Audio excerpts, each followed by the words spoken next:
అనుభవం ఉన్న వ్యక్తికి ఇవ్వాల్సిన పోస్టుని ఏ అనుభవం లేనివాడు, భక్తి లేనివాడు, భక్తుల మీద ప్రేమ అభిమానం లేనివాడికి ఇచ్చాడు అంటే దానికి కారణం వెంకయ్య చౌదరి అవటమేనా అని నేను అడుగుతున్నా. ఇక ఎస్పీగా సుబ్బారాయుడు గారు తన దగ్గర సెక్యూరిటీ ఆఫీసర్గా పనిచేసిన వాడిని తిరుపతి తీసుకొచ్చి ఎస్పీగా పెట్టాడు. ఇలా నీకు సేవ చేసే వాళ్ళని పెట్టుకొని భక్తులకి సేవ చేయాలన్న ఆలోచన వాళ్ళకి లేకుండా చేసి ఈరోజు 6 మంది చనిపోవటానికి 60 మంది గాయపడటానికి కారణమైన వాళ్ళని ఇంతవరకు కేసు పెట్టకుండా కాపాడాలన్న ప్రయత్నం చేస్తుంటే చంద్రబాబు నాయుడిని ఏమనాలో ఒకసారి మీ అందరూ కూడా ఆలోచించుకోవాలి. ఎందుకంటే దీంట్లో వీళ్ళందరితో పాటు మొదటి ముద్దాయిగా చంద్రబాబు నాయుడు గారిని పెట్టాలి. ఎందుకంటే ఒక పక్క మోడీ గారి మీటింగ్ జరుగుతుంది, దానికి ఉన్న పోలీసులంతా అటుపోయారు. ఇక చిత్తూరు తిరుపతి జిల్లా పోలీసులనైనా ఈ టోకన్ల దగ్గర పెట్టి ఒక 3 రోజులు ముందుగానే టోకన్లు ఇచ్చి వాళ్ళకి సేఫ్టీగా పంపించుంటే ఈరోజు ఈ దుర్ఘటన జరిగి ఉండేది కాదు. కానీ 9వ తేదీ టోకన్లు ఇస్తామని చెప్పి అది 8వ తేదీ సాయంత్రానికే ప్రీపోన్ చేసి 6, 7, 8 చంద్రబాబు నాయుడు కుప్పంలో కూర్చొని ప్రోగ్రాం చేసుకుంటూ పోలీసుల్ని అధికారుల్ని తన చుట్టూ తిప్పుకొని వాళ్ళని పని చేయకుండా చేసి 6 మందిని చంపేసి ఇప్పుడు అధికారుల తప్పిదం అంటే ఇది తప్పించుకోవడం కాదా? ఇది ముమ్మాటికి చంద్రబాబు నాయుడు ఆయన ప్రభుత్వం చేసిన హత్యే. ఆయన ఏం ప్రోగ్రాం చేశారో మీ అందరికీ తెలుసా? ఒకసారి చూడండి. 6, 7, 8వ తేదీ చేసిన ప్రోగ్రాంలు స్వర్ణ కుప్పం అంట, కుప్పం విజన్ 2029 అంట. 30 ఏళ్లకు పైగా కుప్పానికి ఎమ్మెల్యేగా ఉన్నావు, మూడు సార్లు ఆల్రెడీ ముఖ్యమంత్రిగా చేశావు. అప్పుడు చేయలేని స్వర్ణ కుప్పం ఇప్పుడు చేస్తానని ఇలాంటి ఒక క్రూషియల్ టైంలో పెట్టి నీ సెల్ఫ్ డబ్బా నీ భజన నువ్వు చేసుకోవడానికి 6 మందిని చంపేసి 60 మందిని గాయాల పాలు చేసి మళ్ళీ కళ్ళబొల్లి మాటలు ఎంతవరకు మాట్లాడటం సమంజసం? కాబట్టి మొదటి ముద్దాయి చంద్రబాబు నాయుడే, అధికారులు కాదు. అధికారులను పని చేయకుండా నీ చుట్టూ నీ సేవ చేయించుకున్నది నీ తప్పు. ఇలాంటి సమయంలో పెట్టుకోకూడదు అలాంటి ప్రోగ్రాం. ఒకటి కొంచెం ముందైనా పెట్టుకోవాలి, లేదా పండగ తర్వాత అయినా పెట్టుకోవాలి. ఎందుకంటే వైకుంఠ ఏకాదశి 10వ తేదీ అని అందరికీ తెలుసు. నువ్వు తిరుపతిలోనే పుట్టావు, మీ చైర్మన్ టీటీడీ చైర్మన్ చిత్తూరు జిల్లా వాడే. మరి మీకు తెలీదా ప్రతి సంవత్సరం ఇన్ని లక్షలాది మంది వస్తారు, వారందరికీ సెక్యూరిటీ ఇవ్వాలి, సక్రమంగా టోకన్లు రిలీజ్ చేయాలన్న ఆలోచన మీకు లేదా? మళ్ళీ సిగ్గు లేకుండా నిస్సిగ్గుగా ఆ గాయపడిన వాళ్ళని పరామర్శించేటప్పుడు ఈ టోకన్ సిస్టమ్ నేను తేలేదమ్మా, గత ప్రభుత్వం తప్పు అంటున్నావు. మరి గత ప్రభుత్వంలో టోకన్లు ఇచ్చినప్పుడు ఎక్కడా తొక్కిసలాటలు జరగలేదు, ఎక్కడా ఎవరు చనిపోలేదు. మరి ఇప్పుడే ఎందుకు జరిగింది? మీ చేతగానితనం కాదా? మీరు పెట్టుకున్న మీ భజన పరుల వల్ల జరిగిన తప్పిదం కాదా? ఒకవేళ అది కరెక్ట్ కాదనుకున్నప్పుడు నువ్వు ముఖ్యమంత్రి అయ్యి 7 నెలలు అవుతుంది, మరి ఎందుకు తీసేయలేదు ఆ టోకన్ సిస్టమ్? పిల్లలకు ఉపయోగపడే అమ్మఒడి తీసేస్తావు, పేదవాళ్ళకు అవసరమయ్యే ఆరోగ్యశ్రీ తీసేస్తావు, ఏజ్డ్ మహిళలకు యూజ్ అయ్యే వైఎస్ఆర్ చేయూత తీసేస్తావు, పేద పిల్లలు చదువుకునే ఫీజు రియంబర్స్మెంట్ పాలసీని మార్చేస్తావు, పేద ప్రజల రక్తాన్ని పిలిచేలాగా మద్యం పాలసీని మార్చేస్తావు. కానీ టోకెన్ సిస్టమ్ మార్చలేవు ఒకవేళ తప్పని తెలిస్తే. అంటే ఈరోజు నీ నిర్లక్ష్యం వల్ల, నువ్వు పెట్టుకున్న వాళ్ళ నిర్లక్ష్యం వల్ల ప్రజలు చచ్చిపోతే దాన్ని డైవర్ట్ చేసి ఎవరి మీద తోసేయాలని చూస్తున్నావు తప్ప తప్పు చేసిన వాళ్ళని శిక్షించాలి, ఈ తప్పు మళ్ళీ జరగకుండా చూడాలి అన్న చిత్తశుద్ధి చంద్రబాబు నాయుడికి లేకపోవటం అనేది ఇక్కడ అందరూ కూడా గమనించాల్సిన విషయం. ఈరోజు చంద్రబాబు నాయుడు చెప్తాడు ఇది అఫీషియల్స్ తప్పని, పవన్ కళ్యాణ్ గారు వస్తారు ఇది టీటీడీ చైర్మన్ అడిషనల్ ఈఓ గారు ఎస్పీ గారు తప్పని ఆయన చెప్తాడు. బిఆర్ నాయుడు గారు వచ్చి చైర్మన్ గారు నేను ఆల్రెడీ ఎస్పీకి చెప్పేలా జరుగుతుందని ఆయన చేయలేదు అంటాడు. అంటే మీ ప్రభుత్వంలో మీరు పెట్టుకున్న వాళ్ళ వల్ల జరిగింది తప్పని మీరు ఒప్పుకున్నారు కదా అందరూ. మరి ఎందుకు 3 రోజులు అవుతున్నా ఎవరి పేరు ఎఫ్ఐఆర్లో ఎక్కట్లేదు? ఎందుకు ఎవరిని కూడా అరెస్ట్ చేసి లోపల పెట్టలేదని నేను అడుగుతున్నాను.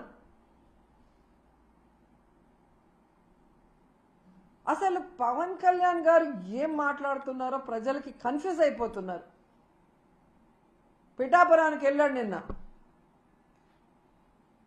నేను క్షమాపణ చెప్పాను, మీరెందుకు చెప్పరని అడుగుతాడు.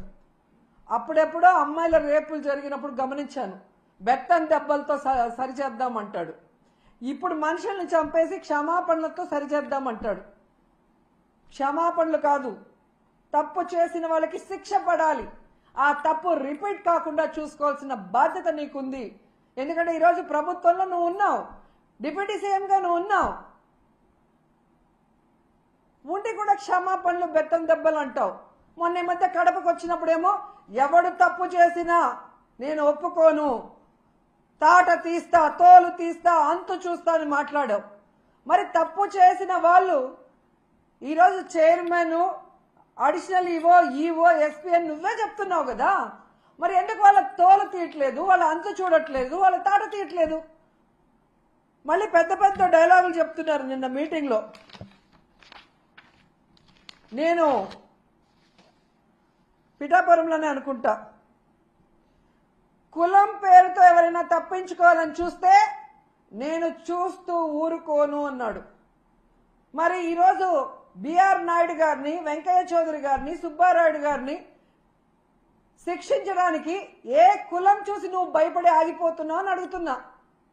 నీ పక్కన నిన్న పిఠాపురంలో ఉన్నాడు పంతం నానాజీ, ఒక డాక్టర్ కమ్ ప్రొఫెసర్ అయిన ఒక ఎస్సీ మేధావిని గూబ పగలగొడితే నీ కులమని ఆపేస్తావా? శిక్షించకుండా, కేసు పెట్టకుండా?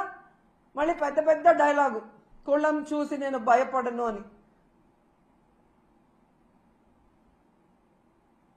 ఆ రోజేమో జరగని తప్పుని జరిగినట్టుగా లడ్డూలో కల్తీ జరిగిందని కాషాయ వస్త్రాలు వేసుకొని తిరుపతిలో నానా హడావిడి చేశారు. ఈ రోజేమో తప్పించుకొని తిరుగుతూ క్షమాపణ చెప్తే చాలంటారు.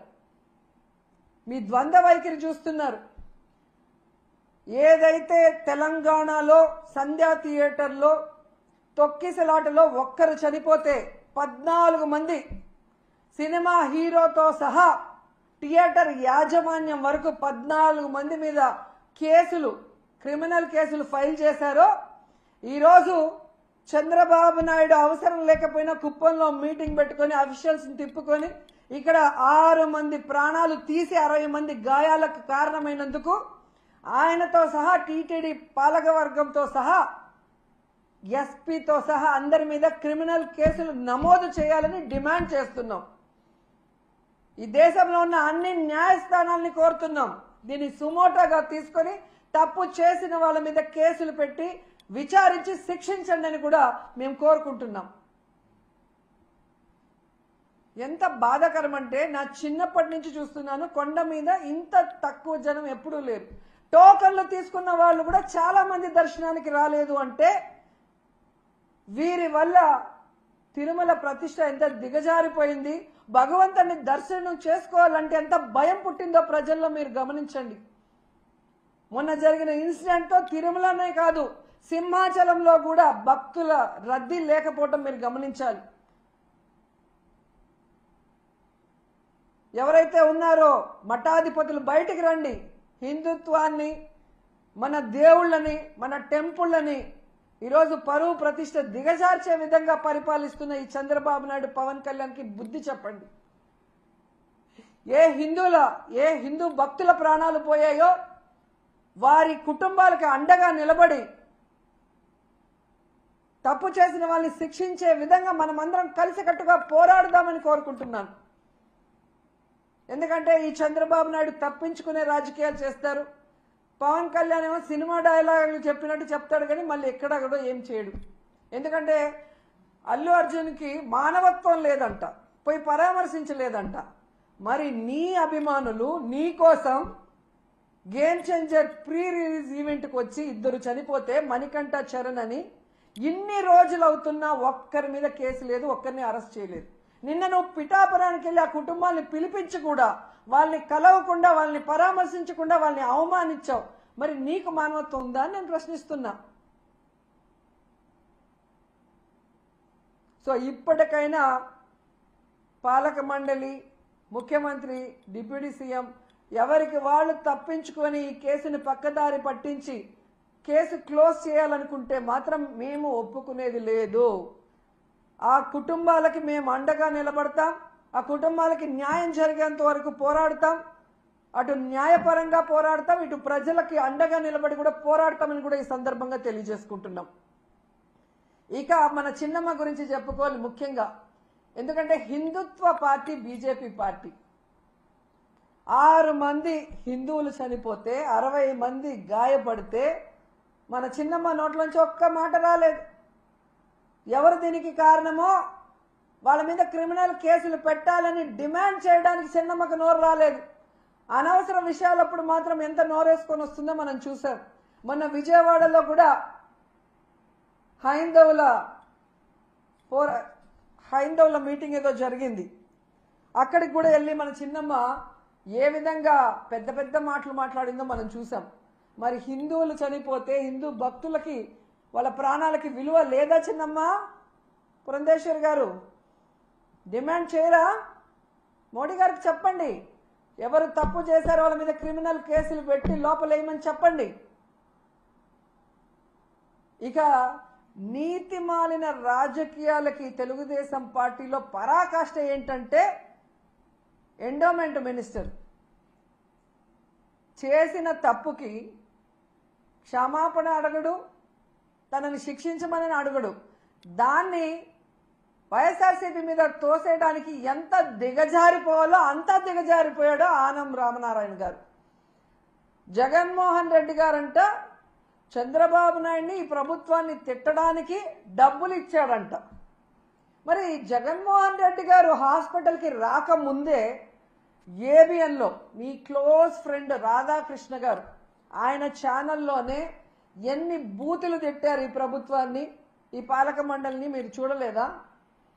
రాధాకృష్ణ గారికి మేము డబ్బులు ఇస్తే తిట్టారా మీ ప్రభుత్వాన్ని? మిమ్మల్ని ఎన్టీవీలో ఎంత ఘోరంగా తిట్టారు. ఈ ప్రభుత్వం చేసిన ఏర్పాట్లు కానీ ప్రజల ప్రాణాలు ఎలా తీశారన్న విషయాన్ని. మరి ఎన్టీవీ వాళ్ళకి మేము డబ్బులు ఇస్తే మిమ్మల్ని తిట్టారా? ఇక మీ పసుపు ఛానల్ ఈటీవీ, మరి రామోజీ గారి అబ్బాయి కూడా ఈరోజు ఈ ఎండోమెంట్, పాలక మండలి, అలాగే ఈ ప్రభుత్వం వల్ల భక్తులు ఎంత నరకయాతన పడ్డారో కళ్ళారా కనిపించేలాగా చూపించారు కదా. వాళ్ళు కూడా మా దగ్గర డబ్బులు తీసుకొని మిమ్మల్ని తిట్టారా? పవన్ కళ్యాణ్ గారు నిన్న పిఠాపురంలో చెప్పారు కదా, ఆ భక్తుల దగ్గరికి వెళ్ళి దెబ్బలు తగిలిన వాళ్ళ దగ్గరికి వెళ్తే వాళ్ళు పడిన బాధ చూస్తే నేను కరిగిపోయాను, నా కళ్ళ నిండా నీళ్లు వచ్చాయని చెప్పారు. ఆయన కూడా మేము డబ్బులు ఇచ్చి మాట్లాడమన్నామా? ఏం మాట్లాడుతున్నారు ఆనం రామనారాయణ గారు? మీ సీనియారిటీ ఎంత? ఆ సీనియారిటీతో మీరు ఇక్కడికి వచ్చి కూర్చొని భక్తులకు అన్ని సౌకర్యాలు కల్పించి సేఫ్గా వాళ్ళకి దర్శనం చేసి పంపించాల్సింది పోయి ఇంత దిగజారుడుతనంగా మీరు మాట్లాడటం నిజంగా సిగ్గుచేటని కూడా ఈ సందర్భంగా తెలియజేసుకుంటున్నా. వచ్చిన వాళ్ళని పొద్దున్న నుంచి రాత్రి వరకు ఎండల్లో పార్కుల్లో తోసేసి మంచినీళ్ళు లేవు, చిన్నపిల్లలకి పాలు లేవు, ముసలోళ్ళకి భోజనాలు లేవు. టోటల్ ఫెయిల్యూర్ మీ ప్రభుత్వం. మీరు ఇంకా ఎవరి మీదో చెప్పి తప్పించుకోవాలి అనుకుంటే ప్రజలే మీకు